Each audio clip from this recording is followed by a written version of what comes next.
سترنګ چې تاسو ته پته ده چې بله ورځ د میش پښتانه پولیسوالا وړینه سره کیم خودکش شوه او کیم په کبر سره دې شهیدان شوي دي او د پښتنې سره کیم ظلم زیاتی لګیا ده د دې په حق شه پښتین قوم وروتلی ده ټوله دوکاندارانو ته ټوله تاجرانو ته هوس کوو چې بانو کې اختلاف راځه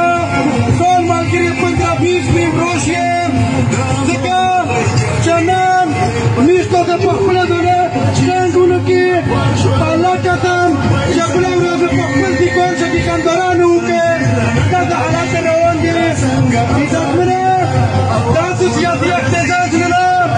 د پښتنو په نوم باندې جوړ شوی احتجاج ده ټولې پښتنې وړینې ته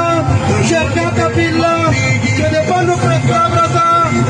امن واک شه شرکت وکړي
Hakim, Dado,